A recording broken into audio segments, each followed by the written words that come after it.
Nos recherches en motivation ont été excessivement porteuses d'espoir et de beaucoup de connaissances.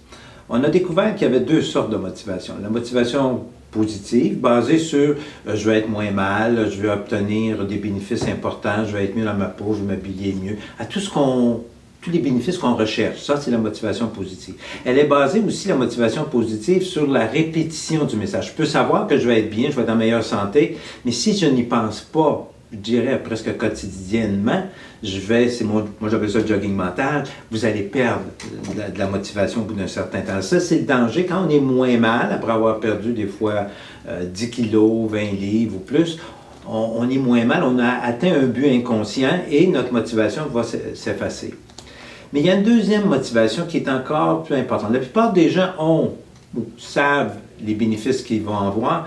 C'est ce qu'on a appelé la motivation négative ou les freins, ce qui empêche à un moment donné de passer à l'action.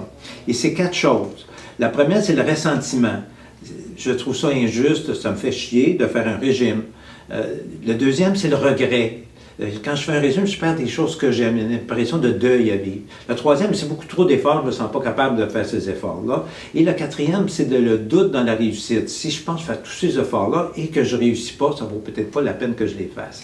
Si on a un ou plusieurs de ces quatre facteurs-là, il est très possible que vous ayez les deux pieds sur le frein et que l'accélérateur, il va faire beaucoup de boucan, mais ça n'avancera pas.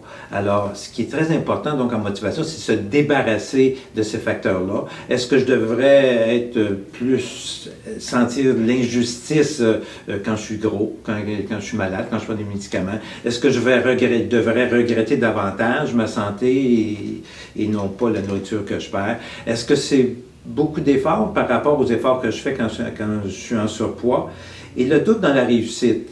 Réussir quoi? Moi, je pense que réussir, c'est réussir sa vie aujourd'hui parce qu'on vit seulement un jour à la fois. Bonne motivation.